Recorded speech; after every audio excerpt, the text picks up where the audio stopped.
할렐루야. 아멘. 오늘은 맥주 감사주일로 지킵니다. 그래서 리니가 뒤에 멋진 남자하고 앉아있길래 신혼부부가 아마 오빠예요? 아, 친구분. 감사합니다. 오늘 빠진 분 계시고, 오늘 맥주 감사주일 최고의 열매가 아니라 첫 열매입니다. 영어로 부제를 붙여보면 Not best fruits, but first fruits. 최고의 열매가 아니라 첫 열매입니다. 라는 제목으로 하나님 말씀 증거하겠습니다. 많은 그리스도인들이 맥주감사절을 지키면서 추수감사절은 도대체 무엇이고 도대체 맥주감사절은 무엇인지 헷갈려 하면서 왜 감사절을 굳이 두 번씩 지켜야 하는가 하는 생각이 은밀하게 마음속에 자리 잡고 뭔가 석연치 않은 찜찜함을 가지고 이 맥주감사주의를 대하는 것 같습니다. 추수감사절은 그렇다 치더라도 이 맥주감사절에 대해서는 그렇게 올바른 이해를 가지고 있지 않은 것 같습니다. 이런 생각이 자리 잡고 있는 한 감사절에 대한 감격과 기쁨보다는 헌금에 대한 부담으로 하나님께서 우리에게 이중과세를 부과하는 것이 아닌가 하는 생각이 지배적일 것입니다. 먼저 하나님은 그러면 왜 우리에게 이런 절기를 지키라고 하는지 우리가 알아야 됩니다. 왜 교회에는 이런 절기들이 많을까? 그렇지 않으면 이 절기를 지키는 것이 번거롭고 귀찮게 여겨지고 어쩔 수 없이 억지로 아무런 감격과 느낌 없이 그렇게 지낼 수 있습니다. 오히려 울며 겨자 먹기식으로 이런 절기를 보낼 수밖에 없는 거죠. 그래서 차라리 없었으면 하는 마음을 가질 때가 많습니다. 왜냐하면 절기가 되면 또 헌금을 해야 되잖아요. 한국 교회는 이 절기의 의미를 점점 잃어버리고 있습니다. 그래서 절기를 지키는 것은 이제 뜨거운 감자가 되었습니다. 정말 절기를 주신 그 본질의 의미를 가지고 하나님 앞에 예배하는 것보다는 어쩔 수 없이 이렇게 보내는 경우가 허다합니다. 그러면 먼저 이런 절기를 하나님 왜 주셨는가? 이 절기는 하나님 자신을 위한 것이 아니라 우리를 위해서 주신 하나님의 보육지책입니다.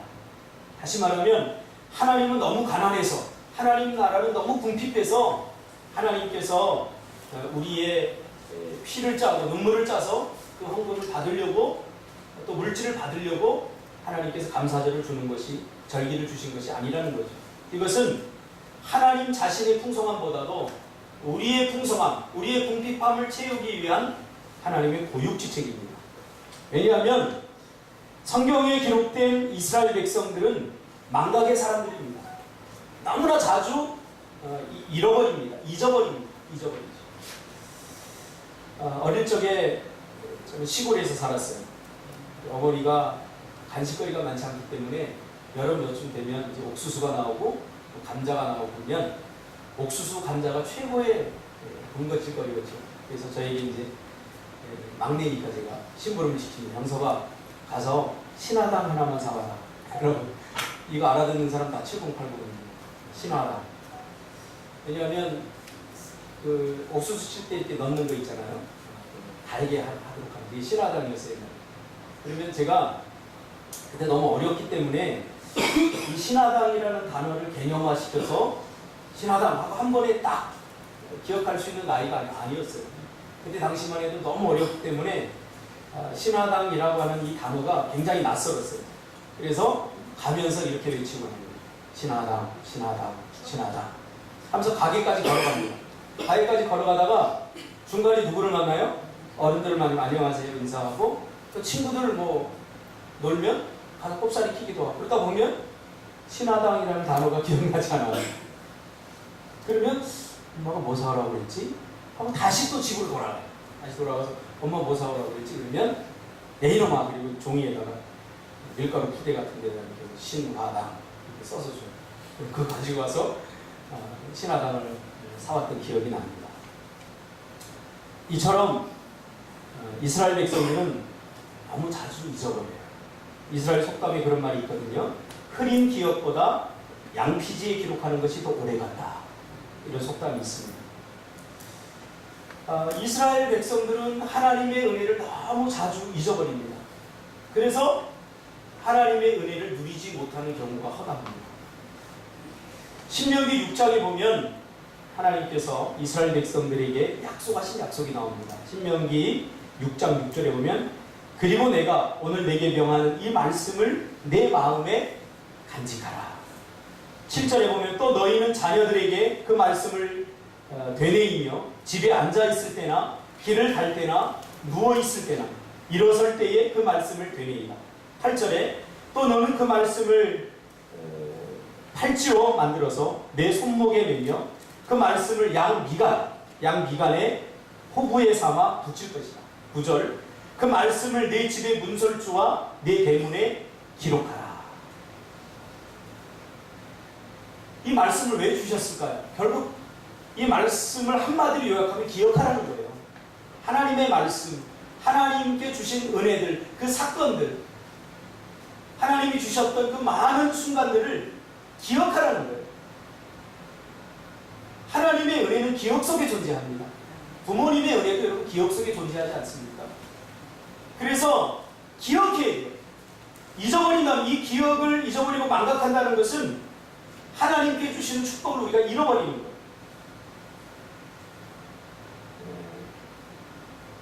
하나님의 은혜를 잊어버리는 순간 우리는 샬롬이 아니라 엔샬롬. 샬롬은 평화잖아요. 거기다 N이 붙으면 낫이라는 뜻입니다. 평화 없음의 상태가 됩니다. 역사 속에서 이스라엘은 언제 평화를 잃어버렸느냐? 언제 잃어버렸냐면 바로 하나님의 은혜를 망각할 때, 잊어버릴 때 그들에게 엔샬롬의 시대가 시작됐습니다. 1년에 약 3만 건 이상의 크고 작은 화재가 일어나는데 제일 많이 일어나는 곳이 학교라고 합니다. 정말 위험하죠. 학교에서 가장 많이 화재가 발생한다고 하고 그 다음에 이제 아파트를 비롯한 집인데 화재의 40%가 깜빡 잊고 가스불을 끄지 않고 나와서 일어난 불이라고 합니다. 잊는 것이 잠깐 잃어버리는 것이 큰 재앙을 불러일으키는지 우리는 너무나 잘 알고 있지 않습니까? 일평생 일궈놓은 재산과 사랑하는 가족의 생명까지 잃어버리게 되죠. 고작 가스불을 끄는 것을 잊은 것이 이처럼 큰 고통과 상처를 준다면 하나님의 은혜를 잊어버리는 것은 우리가 상상을 초월하는 큰 우리에게 고통을 준다는 사실입니다. 그러니까 이스라엘의 문제는 무엇입니까? 하나님의 은혜를 항상 망각하는 겁니다. 그리고 하나님께서 은혜를 주시면 참 감사하다가 얼마 지나지 않아서 다시 죄짓고 실수를 반복하고 뼈아픈 절망과 고통의 세월을 반복하는 것이 이스라엘의 역사입니다. 계속 반복해요. 야, 저런 아픔과 저런 고통을 당했는데 왜 깨닫지 못할까? 조금 더 몇십 년이 지나지 않으면 또 그런 죄를 짓고 또 고통을 반복해서 그들이 당하는 것을 보게 됩니다. 우리가 잘 아는 사사기를 통해서도 우리가 이미 교훈받지 않았습니까? 이스라엘이 범죄합니다. 그럼 하나님께서 진노하십니다. 그리고 이방 사람들을 통해서 압제하게 하십니다. 그럼 이스라엘 백성들이 그때야 좀 정신을 차리고 하나님께 부르짖습니다. 하나님 잘못했습니다. 용서해 주세요. 그럼 하나님께서 구원해 주십니다. 자, 여기로 끝나면 얼마나 좋겠습니까? 그러나 이스라엘은 죄 범죄를 합니다. 이 6가지 사이클이 이스라엘의 역사입니다. 범죄하고 하나님이 진노해서 압제하면 이스라엘이 잘못했습니다라고 부르짖고 하나님이 구원을 허락하시면 또 다시 재범죄하는 거예요. 이것이 이스라엘의 역사입니다. 이런 일들이 우리의 삶 속에서도 일어나지 않습니까? 정말 이스라엘 백성들의 역사를 보면서 정말 어리석은 사람들이다 그렇게 말하면서도 사실 이것이 저와 여러분의 일상입니다. 부모가 그렇게 살면 나는 저렇게 살지 말아야지 하고도 또 다시 부모의 고통과 아픔을 다시 반복하는 것이 우리 인간이라는 사실이죠. 저는 상담을 하면서 많은 그 깨어진 그 가정들을 이렇게 보면서 그런 이야기를 해요. 자녀 세대들이 나는 우리 부모님처럼 안 살 거예요. 나는 우리 부모님처럼 안 싸우고 살 거예요. 나는 행복하게 살 거예요. 그런데 결혼해서 보면 그 삶을 그대로 받는 것을 보게 됩니다. 왜 그럴까요? 이것이 우리 인간이라는 사실이에요. 보고 듣고 배운 것이 그것뿐이기 때문에 그렇게 된다는 거죠. 다른 사람의 실수를, 다른 사람의 고통을 나의 아픔과 나에게도 일어날 수 있는 일이다 라는 겸손함을 가지고 이 모든 일들을 대해야 되는데 그렇지 않다는 거죠. 그래서 과거의 뼈아픈 실수와 실패를 잊어버리면 과거의 고통이 계속 반복되는 것을 우리 잊지 말아야 됩니다. 그러므로 기억을 못한다는 것이 굉장히 끔찍한 일입니다. 그러므로 기억이라고 하는 것은 이스라엘 공동체를 위해서 가장 중요한 하나님의 교육입니다. 기억시키는 것. 각인된 기억만이 우리의 의식을 깨우기 때문이죠. 그러나 이스라엘은 늘 잃어버립니다. 망각합니다. 그래서 하나님은 그들이 하나님의 은혜와 약속들을 잊어버리지 않게 하기 위해서 잊어버릴 만하며 기억할 수 있도록 중간중간에 절기를 주시고 기억하도록 하신 것입니다. 그래서 절기는 우리를 불편하게 하고 우리를 번거롭게 하기 위해서 주신 것이 아니라 망각쟁이들인 이스라엘이 하나님의 은혜를 계속해서 기억해내도록 하기 위해서 주신 하나님의 고육 지책이라는 사실이죠. 그래서 이스라엘은 기억에 대한 책임의식을 가지고 살아가야 했습니다. 기억은 책임의식을 가지고 있습니다. 출애굽 이후에 성경에는 기억하라 라고 하는 말이 169번이 나옵니다. 기억하라. 이런 절기를 통해서 의식을 행함으로 과거의 사건과 역사를 이해하고 역사적인 단절을 극복하게 하는 거죠. 그래서 뼈아픈 과거를 되풀이하지 않게 하는 것입니다. 저희 어머니가 당뇨 합병증으로 이렇게 돌아가셨거든요. 나중에 치매까지 오셨는데 혈관성 치매였어요. 지금 그래서 저는 당뇨가 지금 오진 않았지만 이 역사를 의식을 가지고 저는 지금도 이 당 관리를 합니다. 관리를 하는데 저희 교회 목사님 한 분이 촉을 치시더라고요. 당 관리를 잘하면 당뇨병이 안 올 줄 아는데 박 목사 100% 와 그러더라고요. 그러니까 열심히 당 관리를 하고 먹을 거 안 먹고 막 이러면서 하고 있는데 100% 와 관리를 하면 조금 늦게 올 뿐이야. 그런 이야기를 하더라고요. 준비하는 것, 과거의 역사를 통해서 우리가 뭔가를 잊지 않는 것은 오늘 현재를 살고 또 미래를 어떻게 사는 것인가에 대한 아주 중요한 단서를 우리에게 제공해 주고 있는 거죠. 그러므로 기억 속에서만 살아있는 과거가 현재화가 됩니다. 기억 속에서만 과거를 종용하고 다가오는 희망 안에서 긴장감을 가질 수 있는 거죠. 지금 내가 당뇨병이 없다고 해서 내가 먹을 거 마음대로 먹고 내가 하고 싶은 대로 내가 다 한다면 이것은 역사의식이 없는 행위죠. 이스라엘 백성들은 마찬가지입니다. 너무 현실에 급급해서 살아보다 보니까 과거를 통해서 교육받지 못하니까 현재를 내 마음대로 사는 거예요. 현재를 내 마음대로 사니까 미래의 소망이 끊어져 버리는 거예요. 이게 우리 오늘날 우리의 삶 아닙니까? 그러므로 하나님께서는 이스라엘 백성들에게 기억에 대한 책임감을 갖도록 지금 끈질기게 계속해서 요구하고 있는 거예요. 기억에 대한 책임감을 가져요. 제가 저희 집사람을 처음 봤을 때 지금도 이쁘지만 그때 더 이뻤어요. 할렐루야? 불만이 좀 많은 것 같은데 집사님만큼은 안 이뻤는데 이뻤어요. 그래서 제가 처음 그 만났을 때 느낌이 있어요. 아, 참, 저런 여자하고 교제하고 결혼해서 살면 참 행복하겠다. 그것이 첫 느낌이었어요. 근데 결혼해서 살아보니까 그렇게 행복하지 않아요. 점점 뭐가 벗겨지면서 속상할 때도 많고 때로는 다른 여자였으면 어땠을까? 뭐 이런 생각도 하게 되고 그래요. 그런데 지금까지 행복하게 잘 살아요. 왜 그러냐면 기억에 대한 책임감을 제가 가지려고 하기 때문에.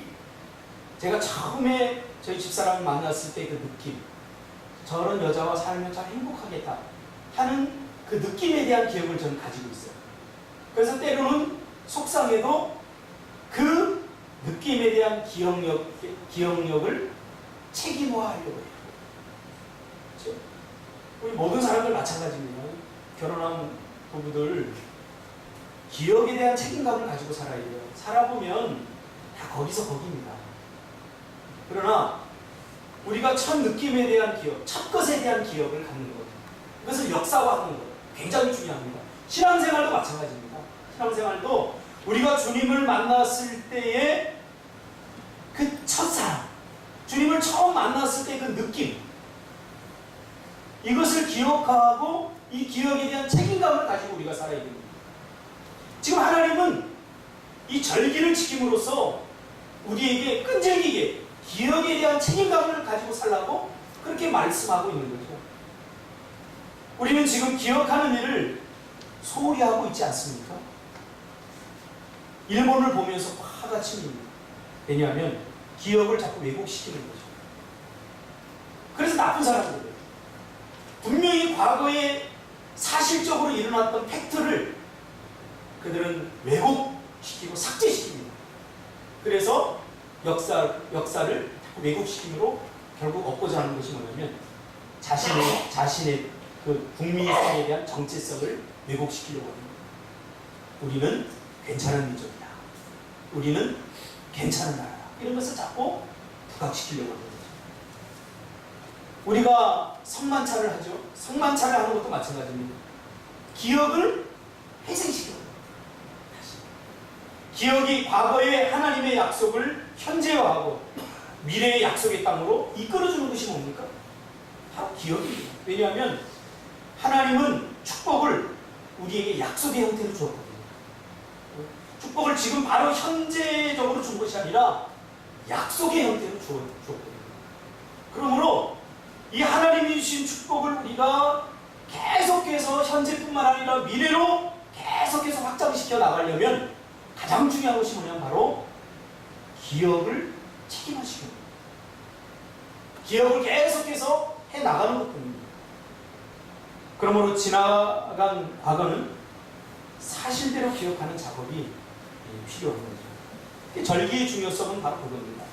6월절 지키면서 우리는 종이었던 이스라엘 백성들을 하나님께서 구원해 주시는, 어떻게 구원해 주셨는지 그 과거의 역사의 팩트를 계속해서 기억해낼 때 구원의 감격이 우리의 삶 가운데 계속해서 누려질 수 있다는 거죠. 인생의 어떤 순간에도 우리는 절망하지 않습니다. 이 기억을 갖고 있어요. 왜? 하나님께서 종이었던 이스라엘 백성들을 어떤 상황에서도 구원해 주실 것이라고 하는 또렷한 기억을 갖고 있기 때문에 아무리 지금 삶이 힘들고 어려워도 하나님이 반드시 구원해 주실 거야 하는 역사적 책임의식을 우리가 가지고 있기 때문입니다. 그러나 이 기억력이 흐릿해지면 우리가 조금 힘들고 어려우고 고난이 오고 고통이 오면 어떻게 됩니까? 여기서 끝이구나 이렇게 생각해 버릴 수가 있어요. 그래서 이러한 망각을 극복하게 하기 위해서 하나님께서 우리에게 주신 것이 바로 절기입니다. 그러므로 의식을 행함으로 우리는 그때 그 사람들, 그 시절, 그 사건, 그 역사를 우리는 또렷하게 다시 기억해낼 수 있는 거죠. 그러므로 기억은 역사적인 단절을 극복하게 해줍니다. 그러므로 기억은 교육이며 교육은 기억이 가능하게 하는 거죠. 이스라엘을 하나님께서 학습 공동체로 부른 이유가 바로 여기 있습니다. 성도가 말씀을 공부하지 않으면 즉시 일어나는 게 있는데 망각 상태가 일어납니다. 하나님의 은혜를 잊어. 단 하루도 마찬가지예요. 우리가 매일매일 하나님께 주신 은혜를 붙들고 살려면 이 기억을 현재화시키는 작업이 필요합니다. 그러면 맥주 감사절에 감사절이라는 의식을 행하고 지키면서 우리가 기억해야 할 것이 무엇인가? 기억이 중요하다고 그랬죠. 하나님은 이 맥주 감사절을 통해서 우리가 무엇을 기억하기를 원하는가? 오늘 본문에 보니까 첫 열매를 드리면서 하나님이 주신 어떤 것이든 순수하고 순전하게 감사하라. 이게 우리가 기억해야 됩니다. 이게 맥주 감사를 주신 진정한 의미입니다. 첫 것에 대한 순수함, 첫 것에 대한 순전함, 이거 잊어버리지 말라는 거예요. 우리 첫사랑도 여러분 절대 잊혀지지 않지 않습니까? 첫사랑은 투박해요. 뭔가 세련되지 않아요. 그런데도 사람들 마음에 첫사랑이 오래 기억되는 것은 너무나 순수하고 순전하기 때문이죠. 하나님과의 관계도 마찬가지입니다. 크든 작든 하나님께서 주신 것 감사함으로 받으라는 거죠. 이스라엘 백성들이 430년 동안 종살이 됐기 때문에 광야에서도 농사지어 본 적이 없어요. 그러나 이제 가나안 땅에 들어가서 생전 처음으로 자유민이 돼서 자기 땅을 얻고 자기 소유물들이 생기고 첫 씨앗을 뿌려서 그 싹들이 나와서 열매를 맺고 이제 그 첫 것을 수확하는 거예요. 한 번도 자기 것을 가져보지 못했던 이스라엘 백성들이 그 첫 것을 가진 감격이 얼마나 대단했을까. 저는 지금도 있잖아요. 우리 큰딸이 있는데 큰딸이 처음 태어났을 때 표현할 수 없는 감격과 감동이 저에게 있었어요. 겉으로 보면 별로 이쁘진 않았어요. 양수로 툭툭 불어서 태어난 아이가 뭐 이쁘겠습니까? 그런데 그 아이가 딱 태어났는데 뭔가 형언할 수 없는 기쁨과 어떤 마음들이 막 이 안에서 일어나더라고요. 막 울컥하기도 하고. 제가 첫 것을 얻었을 때의 그 감동. 그래서 지금 조금 말을 안 들어도 잠을 막 2시까지 자고 제가 이 첫 것을 얻었을 때 감격을 자꾸 기억하려고 해요. 얼마나 소중하게, 얼마나 귀하게 나에게 감동을, 나에게 아빠라고 하는 이름을 부르게 해준 첫 딸인데 첫 것에 대한 감격이 제일 크다. 지금 이스라엘 백성들에게 하나님께 요구하는 것이 바로 그겁니다. 사람은 과거에 어떤 것들이 생기면 자꾸 잊어버립니다. 신명기 6장 10절 이하에 보면 제가 읽어드릴게요. 하나님께서 이스라엘 백성들에게 가나안에 들어가면 너희들 절대 잊지 말라 하면서 말씀하신 이야기가 나오는데요. 신명기 6장 10절부터 제가 읽어드릴게요. 내 하나님 여호와께서 내 조상 아브라함과 이삭과 야곱을 향하여 내게 주리라 맹세하신 땅으로 너를 들어가게 하시고 내가 건축하지 아니한 크고 아름다운 성읍을 얻게 하시며 내가 채우지 아니한 아름다운 물건이 가득한 집을 얻게 하시며 내가 파지 아니한 우물을 차지하게 하시며 내게 심지 아니한 포도원과 감람나무를 차지하게 하사 내게 배불리 먹게 하실 때에 너는 조심하여 너를 애굽 땅 종 되었던 집에서 인도하여 내신 여호와를 잊지 말고 내 하나님 여호와를 경외하며 그를 섬기며 그의 이름으로 맹세할 것입니다.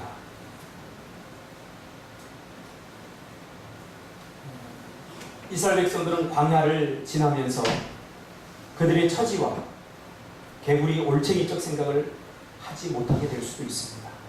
그러다 보면 하나님에 대한 기대치가 점점 높아질 수 있습니다. 광야에서는 만나 하나로도 감사하고 메추라기 하나로도 감사했었어요. 근데 사람이 살다 보면 기대치가 점점 높아지죠. 가나안에서도 마찬가지예요. 인간의 본질은 변하지 않기 때문에.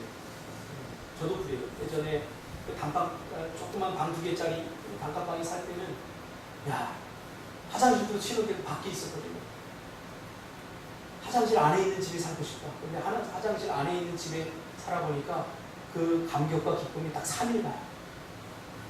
그 다음에 더 좋은 집 갔다 와서는 감사가 싹 사라져버려요. 이게 우리 인간의 본질이에요. 그래서 하나님께 주신 은혜들을 기억하고 이걸 책임화하는 것은 너무너무 중요한 일입니다. 그것으로 끝나는 것이 아니에요. 뭐가 생기는 줄 아세요? 야, 이것도 감사하다. 저희가 개척을 할 때 상가 건물을 칸막이로 해서 거기서 살았어요. 아기를 집사람이 그때 11월달에 이사가서 처음 우리 둘째를 나갖고 왔는데 너무너무 추운 거예요. 우리 어른들도 그 집안에서 파카를 입을 정도로 그렇게 추웠어요. 근데 아기를 데리고 왔는데 여기가 다 새빨개져. 그래서 저희가 그냥 방 한 칸짜리 집이라도 좋으니까 제대로 된 집에 우리가 살고 싶다. 부부가 그런 생각을 갖고 있었어요. 근데 정말 그런 집이 생겼어요. 지하에. 근데 거기를 들어가면서 얼마나 좋아하는지 몰라요. 얼마나. 왜냐하면 우풍이 없었으니까. 아이가 여기 새빨개지지도 않아. 그런데 그 감격을 얼마나 못 가더라니까요. 하나님이 주신, 하나님이 출애굽시켜서 그런 좋은 걸 주셨는데 그게 며칠 못 가요. 신방을 갔는데 신방을 간 지금 32평 아파트에 살아요. 화장실도 2개고. 이건 우리 집과 비교할 수 없는 풍성한 집이에요. 목사가 신방을 하고 오면서 이 기쁨으로 와야 되는데 나는 뭔가 그런 생각이 들고 괜히 자괴감이 들더라고요. 그러니까 조금 전까지 감사가 불평과 원망으로 바뀌더라고요. 이게 저와 여러분이 오늘 이 맥주 감사를 지키면서 왜 하나님께 첫 것을 드리라고 했느냐. 처음 가졌을 때의 그 첫 것의 감격을 잊지 말아야 합니다. 그냥 다른 거 필요하지 않지 않습니까? 우리가 주님을 처음 만날 때도 마찬가지 아닙니까? 주님에게 뭐 우리가 기도할 때 그냥 주님 한 번만으로 만족합니다. 저는 이렇게 기도했어요. 다른 거 다 필요 없었어요. 나를 구원해 주신 그 하나님의 은혜 너무 감사합니다. 주님 한 번만이면 나 다 족합니다. 주님이 어디를 가더라고 하면 나 다 가겠습니다. 이거 하나만으로 만족했어요. 주님을 위해 죽겠습니다. 너무 순전하고 순수했죠. 이 시간이 지나면서 목회를 하면서 이 인테그리티한 순전하고 순수했던 마음들이 점점 사라져요. 친구 목사가 목회를 하는데 성도가 나보다 많으니까 이거 괜히 목회하고 싶지 않더라고요. 하나님, 내가 목회할 때는 한 사람 한 사람을 정말 예수님의 심정으로 내가 물을 주며 기도의 물을 주며 그렇게 말씀을 다해서 내가 최선을 다해서 목회하겠습니다. 그러고 그렇게 기도했는데 나보다 좀 괜찮은 교회 건물을 가진 친구 목사 교회를 갔다 오고 나서는 이 마음이 복잡해지더라고요. 감사가 순간적으로 사라져버리면서 첫 그 마음이 다 사라져버리고 이제 불평과 원망이 나오고, 우리가 맥주 감사절을 지키면서 왜 하나님께서 이스라엘 백성이 가나안에 들어가면 첫 농사를 지어서 그 첫 것을 나에게 드리라고 했을까? 이 처음의 사랑, 처음의 감격과 기쁨을 절대로 잊지 말아요. 하나님의 은혜는 바로 이러한 순수함을 통해서 우리에게 오기 때문이죠. 이 순전함을 잃어버리면 안 됩니다. 이 순수함을 잃어버리면 안 됩니다. 뭔가 요구하고 요청하는 기준도 더 커져서 시간이 흐르면서 웬만한 것들 가지고는 우리가 요즘 감사하지 않지 않습니까? 요즘 아이들 피자 사주면요 하나도 감사 안 해요. 제가 20년 전에 캠프할 때, 상담 캠프할 때 그때 피자는 정말 귀했어요. 치킨도 귀했고요. 피자 몇 판하고 치킨 몇 마리 딱 사주면 아이들이 환호성을 지르면서 와! 눈빛이 달라요. 20년 전 캠프할 때. 그때 스키장 데리고 가잖아요. 스키 한 번도 못 탔어요. 제가 스키장 데리고 애들이 막 감사하고 감격해요. 지금은 피자 주면요, 우리 엄마가 피자 먹지 말라 그랬어요. 피자 말고 다른 거 없어요? 고급 요리를 막 배우면서, 코스 요리를 배우면서 감사가 사라지고 있어요. 그게 맞네요. 기업에 대한 책임의식을 우리 다음 세대에 전해주시기 바랍니다. 우리 교회도 젊은이들이 많다 보니까 비즈니스 선교 하지 않았습니까? 어떻게 잘했습니까? 처음에 붕어빵을 제가 굽기 시작했어요. 붕어빵을 그 목사가, 개축회 목사가 그 길거리 한판에서 그 붕어빵을 굽는데 너무 감사했어요. 그렇게 해도 할 수 있습니다. 우리 상진 집사하고 그 붕어빵 보면서 얼마나 서로 바라보면서, 나는 내가 구운 붕어빵이 팔릴 줄 몰랐어요. 근데 팔리더라고요. 1,000원, 2,000원 막 사람들이 줄 서요. 상진 집사하고 그날 둘이서 벌어온 걸 보니까 39만 얼마를 벌어서 할렐루야. 하루에. 그 상진 집사가 저한테 했던 말이 너무 지겨워요. 목사님, 돈 벌기 힘들어요. 그렇게 비즈니스 선교를 시작했어요. 민지 집사 그 아파트 뒤 주차장 한 칸 월세 주고 빌려가지고 그 무더운 여름날 그 와플을 굽는데 제가 교회 사무실에서 이렇게 보면 너무나 맑고 행복해 보였어요. 어서 오세요. 다들 이렇게 사무실까지. 안녕히 가세요. 또 오세요. 너무너무 행복해 보였어요. 그것까지라도 할 수 있는 기회를 주신 하나님께 감사했어요. 그런데 언제 이 감사가 사라졌냐면 비즈니스 선교를 하면서 그럴듯한 가게가 생기니까 그때부터 불평하기 시작합니다. 비 올 때는 비바람 막을 것이 없어서 비바람 맞으면서 와플을 구웠었는데 번듯한 정말 멋진 와플 가게를 하나님 주시니까 그때부터 감사가 싹 사라지고 불평하기 시작합니다. 손님이 안 오고 뭐가 민지 집사뿐만 아니라 다른 사람도 다 마찬가지. 왜 그래요? 하나님의 은혜가 사라진 것이 아니라 하나님 주신 은혜에 대한 기억을 책임하지 못했습니다. 제가 늘 이야기하잖아요. 하나님이 주신 것 감사하고 감사함이 버릴 것이 없어요. 주시지 않은 것은 주실 것을 기대하는 믿음으로 살아야 돼요. 이스라엘 백성들에게 지금 요구하는 것이 바로 그것이에요. 감사가 사라지면 그 순간 모든 것이 다 지옥으로 돼요. 사람은 상황이 바뀌고 환경이 바뀌고 직이나 위치가 바뀌면 마음도 변질되게 되어 있습니다. 저는 우리 집사람을 처음 만났을 때 그 감격을 계속해서 유지하려고 책임하려고 노력합니다. 정말 주님에 대한 기억도 마찬가지입니다. 내가 주님을 처음 만났을 때 정말 저 힘들었거든요. 희망이 없었거든요.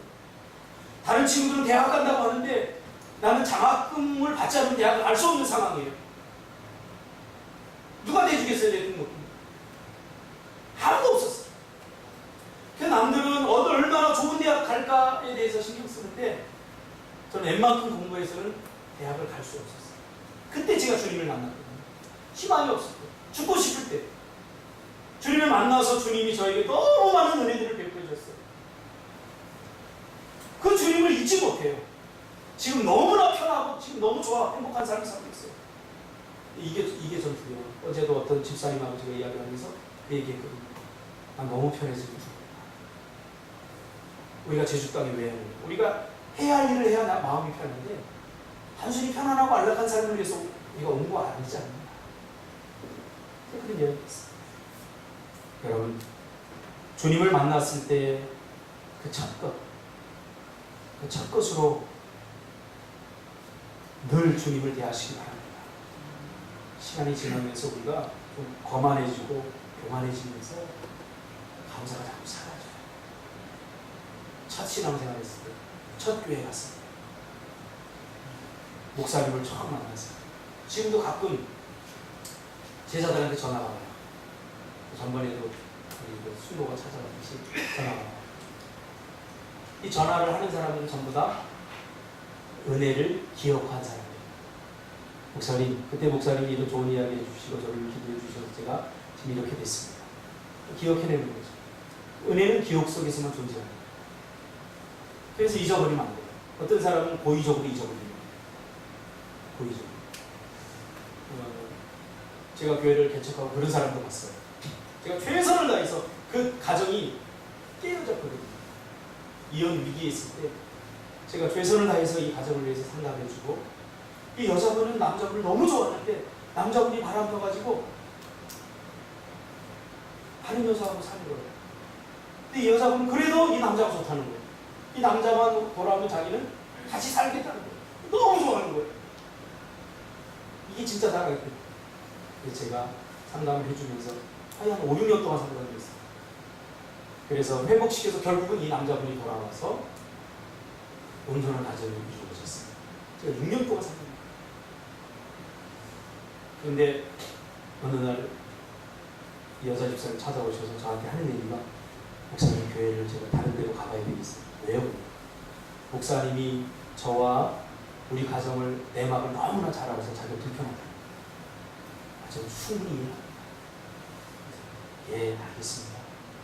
조국에 가셔서 신앙생활 잘해서 축복 기도해주고, 제 목회 첫 번째 모토가 뭐냐면 성도들한테 축복 기도해주고, 너무 목사역하고 떠나고 교회역하고 떠나고 너무 가슴이 아파요.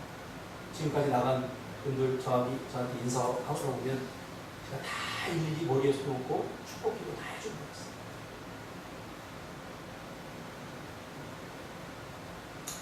우리 하나님 앞에 그럴 때도 있지 않습니까?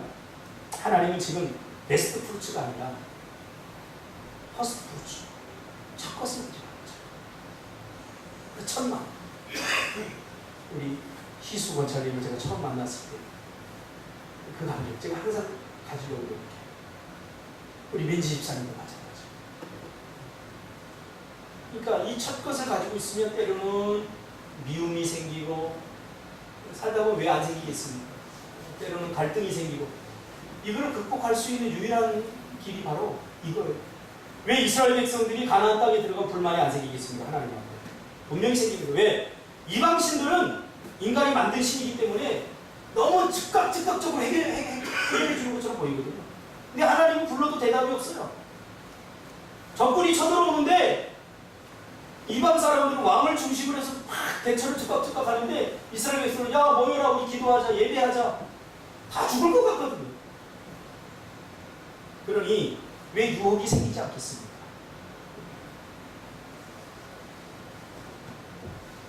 그러므로 하나님께서 우리에게 요구하는 것이 퍼스트 프루츠라고 하는 것입니다.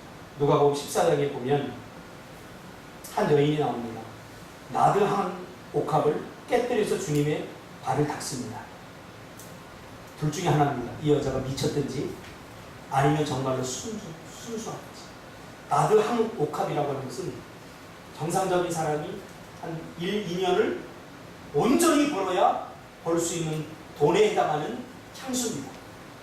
그것을 예수님 발을 닦겠다고 깨뜨려서 그 앞에서 예수님 발을 닦는데, 둘 중에 하나 아닙니까? 정말 미쳤든지 아니면 정말 순수하게 예수님을 사랑했든지. 순수. 이 여인은, 예수님은 이것이 순종한 믿음이라고 했어요. 순수함. 오늘 하나님 앞에 우리가 이 순수함을 잡고 이뤄가고 있습니다. 우리가 잘 아는 욥기의 주제는 우리가 아는 것처럼 누가 고난을 이길 수 있는가? 욥기는 누가 고난을 이길 수 있는가에 대한 질문을 우리에게 던져주죠. 그 답은 뭡니까? 순전한 믿음을 가진 사람, 순수한 믿음을 가진 사람. 하나님 앞에 거래해서는 안 돼요. 하나님이 내가 하지 못하는 초월적인 능력이나 어떤 것을 가지고 있기 때문에 그분을 섬기고, 하나님이 나를 사랑해 주기 때문에 나도 사랑하고, 이렇게 거래하는 것은 신앙이 아닙니다.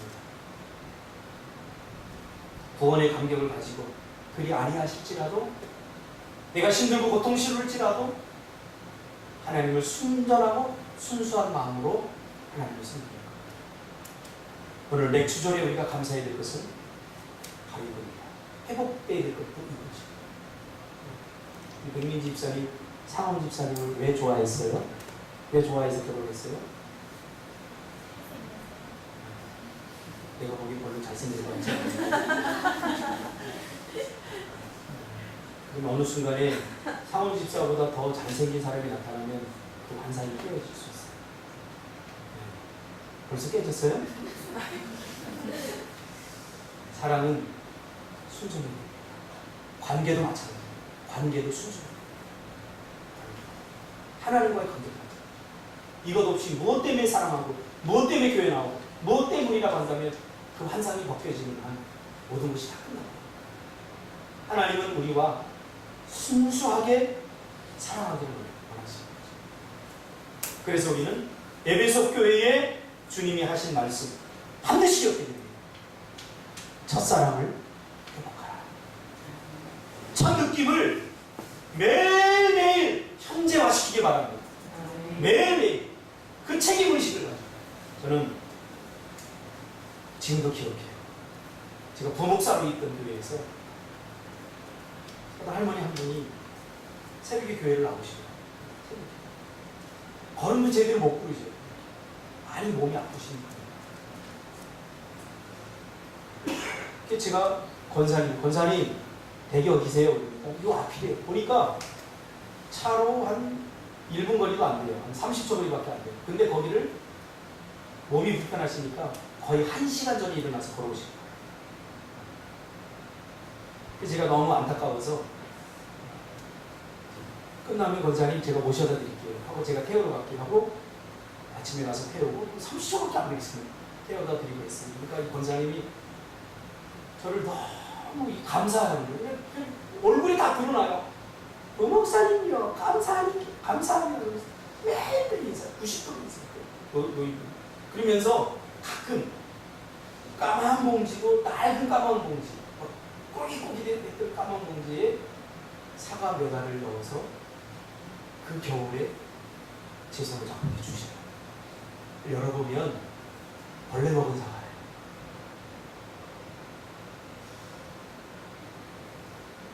근데 제가 그걸 받으면서 되게 행복했어요. 좀 많은 선물을 받아봤지만 그 선물이 가장 기억에 남아요. 사과가 벌레 먹었어요. 누가 선물로 줄 수 없는 건데 이 권사님에게 그것이 첫 것이에요. 첫 것. 그리고 저에게 이렇게 줬어요. 제가 그걸 갖다 놓고 집사람아 이걸 먹지 못했어요. 그러면서 하는 말씀이 우리 자식들은 교회 안 나오는데 우리 손주 둘이 있는데 부목사님 걔들 신앙생활 잘할 수도 있고 부탁합니다. 그래서 얘가 지금 개판을 쳐도 내가 그 첫 것의 은혜를 가지고 내 미워할 수 없어. 못된지 많이 하거든요. 내 마음을 막 후벼파는지 많이 하거든요. 첫 것에 감사가 있어요. 그때 뭐 돌아가셨어요. 안 계셔요. 우리 박준석 집사님 할머니시고요. 첫 것 이거 잃어버리면 안 돼요. 맥주 감사를 지키면서 여러분 과거보다 훨씬 잘 살잖아. 훨씬 좋아졌잖아.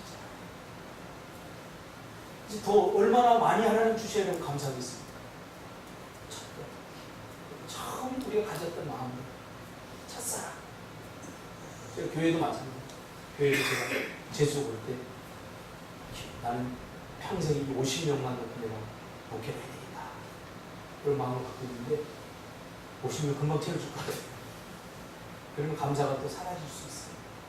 여러분, 하나님의 신뢰를 기억하고 그리고 매일매일 그것을 책임화하시기 바랍니다. 거기서 나오는 것이 뭐냐면 바로 감사합니다. 한 이야기만 더 하고 제가 마치려고 합니다. 조차인 권사님이라고 분이 계십니다. 이분은 애를 낳지 못해서 본 남편에게 버림을 받았어요. 갈 곳이 없으니까 제가 부교육자를 섬기던 교회에 교회 청소도 해주고 목사님 가정도 살펴주고 이러면서 이분이 오셨어요. 제가 보니까 너무 안쓰러운 거예요. 자식들도 없고 집사람하고 저하고 부모 어버이날 되면 양말에도 한 짝 사서 드리고 이렇게 했어요. 그때 어느 날 저를 부르시더니 자기는 일평생 70년을 살면서 지금 내가 사랑받는구나 하는 느낌을 자기가 처음 알았대요. 그때 전도사 때문에 전도사님이 주신 사랑이 자기 첫사랑이에요. 저한테 얼마나 잘 본교회 목사님이 설교할 때는 강대상을 잘 안 닦는데 제가 가끔 수요일에 한번 전도사가 설교하러 가면요 반들반들하게 닦아놓고 이것도 다 갖다 놓고 물수건도 막 2개, 3개 갖다 놓고 막 제가 그 교회를 부교육자 전도사 때니까 떠나야 되잖아요. 떠날 때 그 권사님이 맨 여기 앞에 앉아. 제 마지막 설교를 하는데 고개를 계속 훌쩍훌쩍 우시더라.